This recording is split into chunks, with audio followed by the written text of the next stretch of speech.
Aduh, kita ini lagi manggang sosis.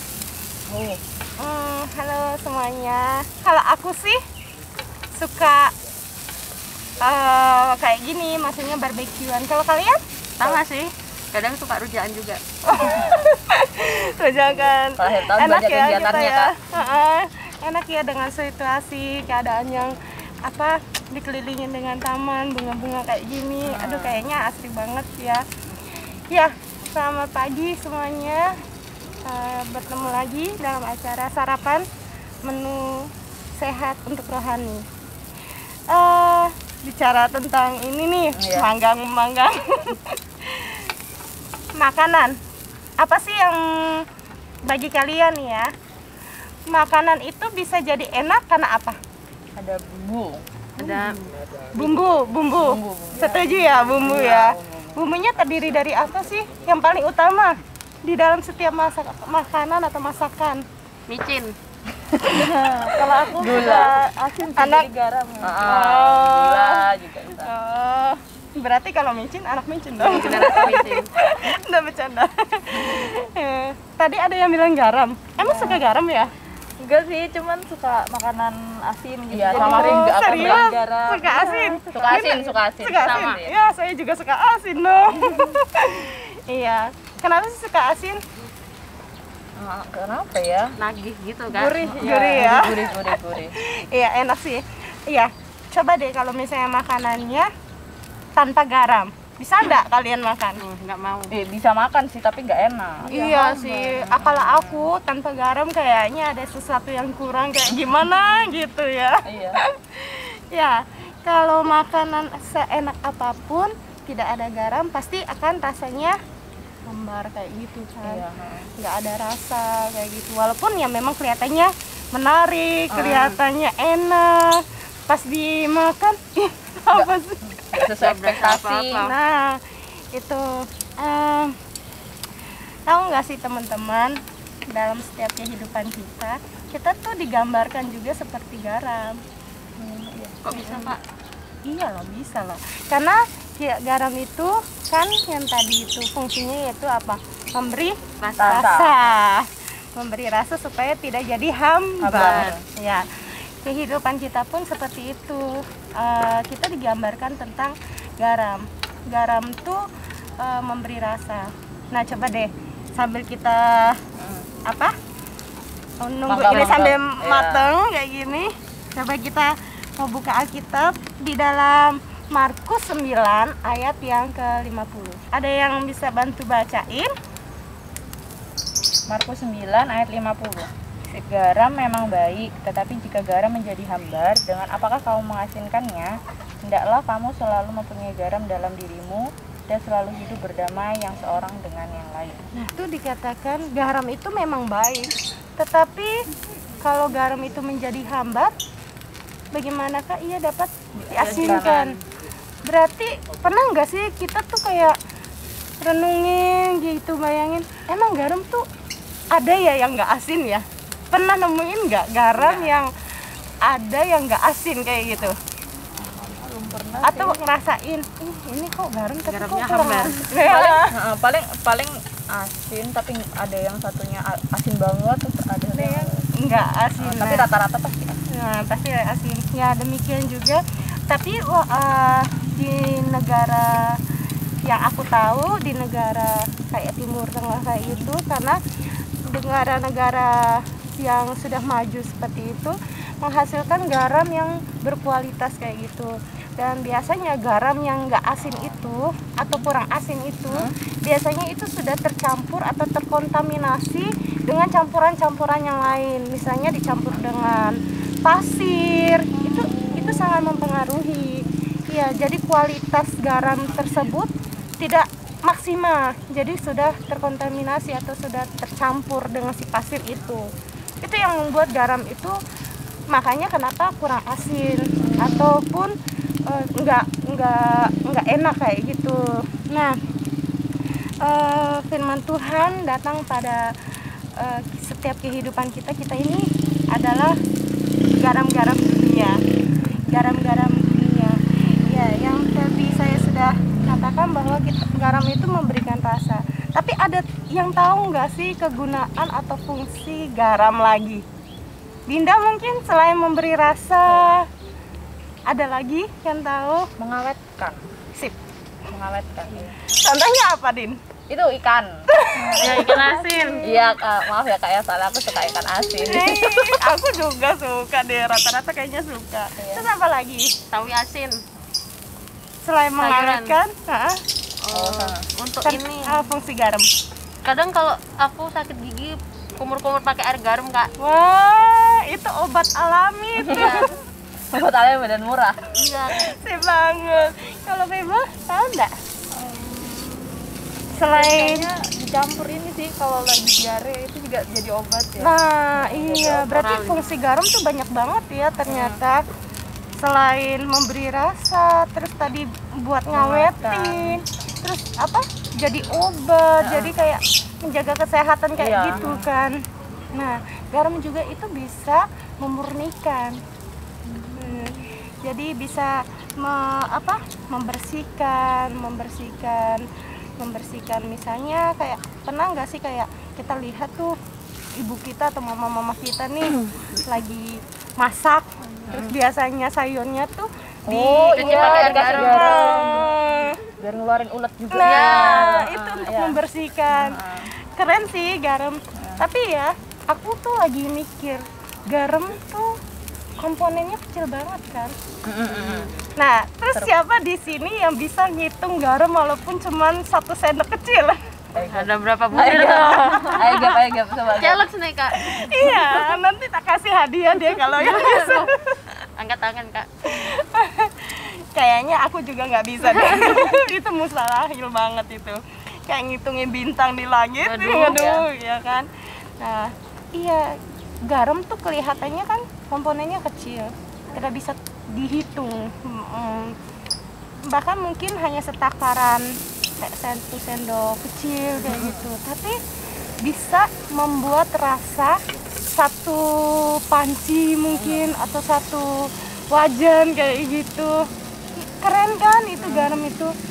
Ya makanya dalam setiap kehidupan kita, kalau aku sih pengennya jadi garam. Kenapa tuh, Kak? Banyak manfaatnya. Sih, banyak manfaatnya.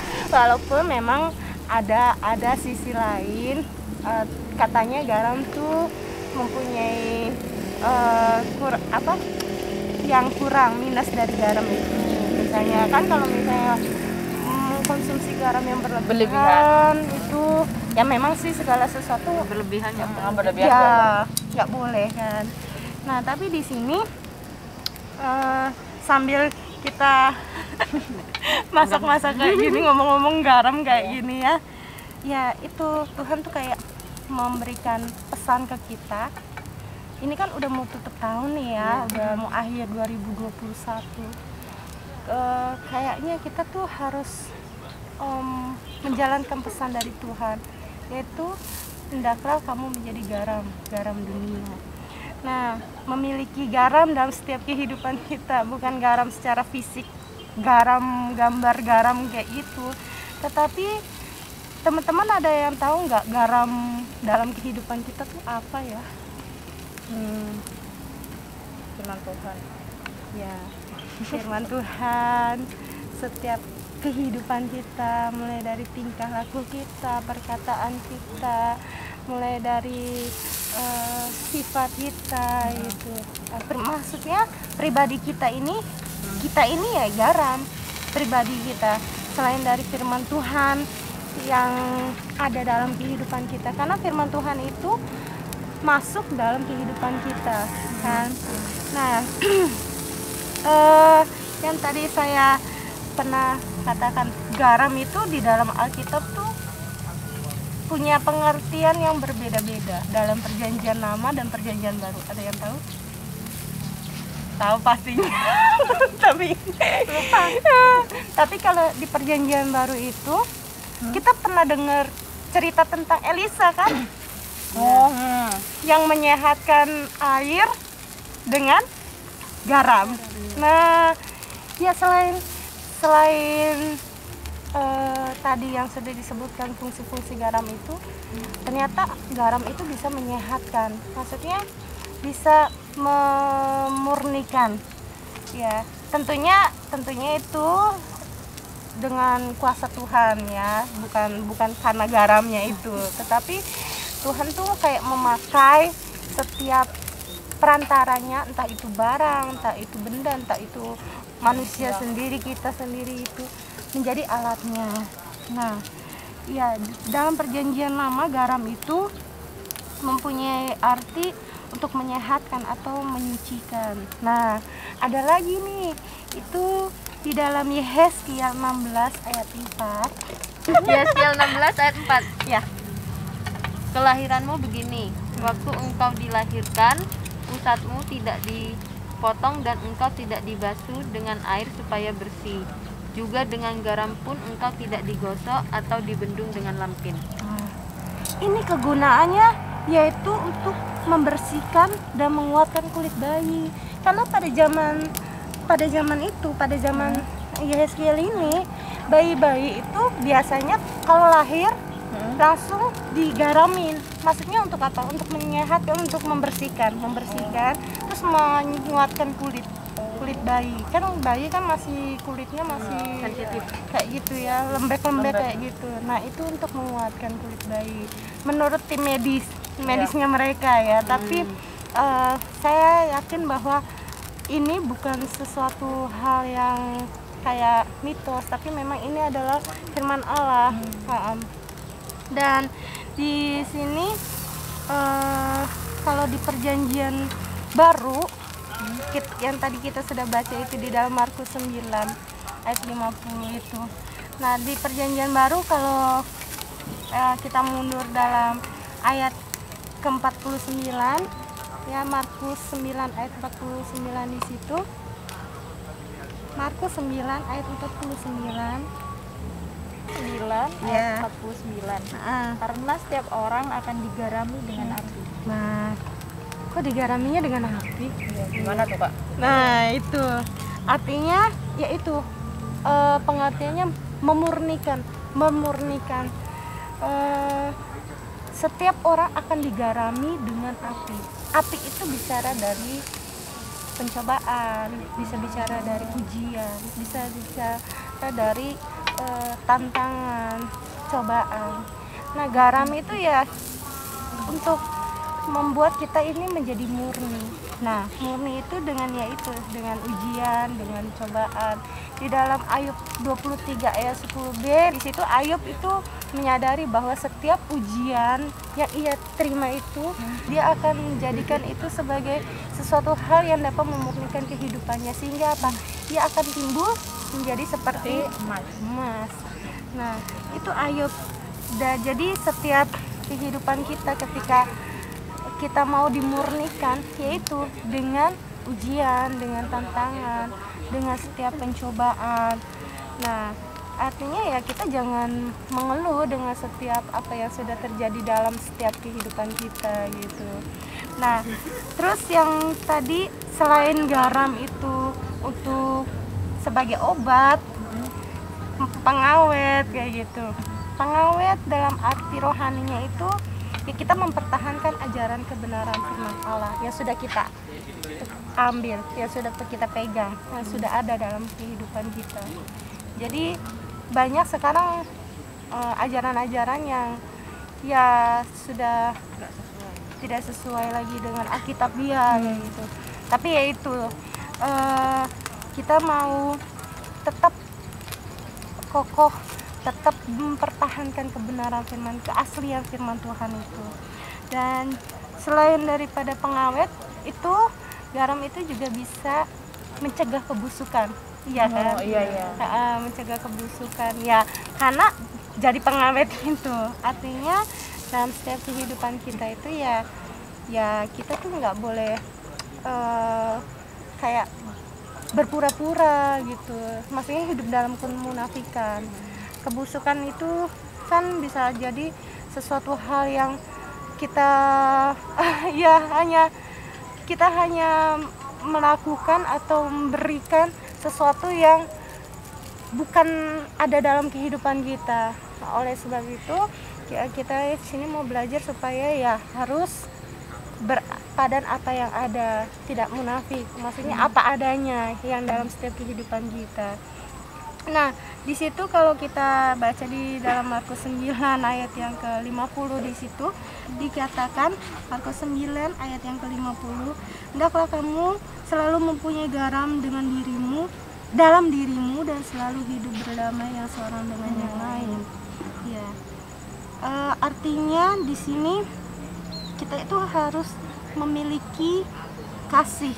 Nah, di ayat sebelumnya garam memang baik, tetapi jika garam menjadi hambar, dengan apakah kamu mengasingkannya? Ya, garam itu sebenarnya fungsinya menghilangkan rasa hambar. Ya, gambaran orang Kristen itu yang hambar itu kelihatan dari apanya? Dari setiap perkataan kita. Ya.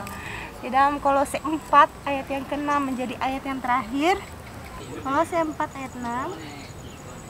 Hendaklah kata-katamu senantiasa penuh kasih, jangan hambar, sehingga kamu tahu bagaimana kamu harus memberi jawab kepada setiap orang. Nah, ya ini setiap kata-kata kiranya firman Tuhan kiranya dapat menjadi berkat bagi kita semua, bahkan bagi semua yang mendengarkan Song-Song tahun 2022 ini, dengan kita menjadi garam dunia sehingga kita dapat menjadi berkat bagi semuanya. Puji Tuhan, terima kasih, Tuhan Yesus memberkati.